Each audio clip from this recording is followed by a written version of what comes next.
Nasira ang pag-unwind at pagtatanggal ng stress ng isang camper sa Tanay Rizal matapos itong sapakin ng staff ng campsite. Ito ay matapos na mapagkamalian ng staff ng campsite na minumura sila ng isang bakasyonista na naglalabas ng sama ng loob sa kanyang ex. Patingin nga. Audio. Wala audio. Ayan. Balikan ho natin. Makikita ho ninyo sa video. Ay. Bigla na lang sinapak ng Aray staff ko. ng campsite ang camper ho, ang bakasyonista. Hindi, mali. Paano pong mali? Nagbumura kay. Sino ang binumura ko? Sino ba mga mamura nito? Ay, yung bunto!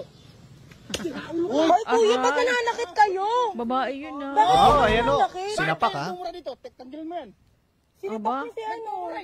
Kuya, ganyan po talaga ginagawa nila pag nagkakampi, naglalabas sila ng sama ng loob. Ala, ano na yan? Sige, kuya! Ayan o. Agad naman nagpaliwanag ang iba pang camper na naglabas lamang sila ng sama ng loob sa kabundukan. Hindi naman napigilan ng sinapak na camper na magngit-ngit na rin sa galit.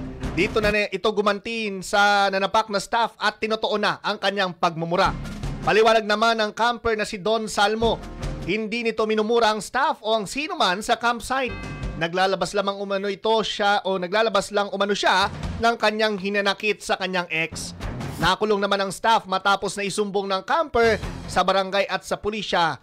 At tumanggi na rin itong humarap sa anumang pahayag.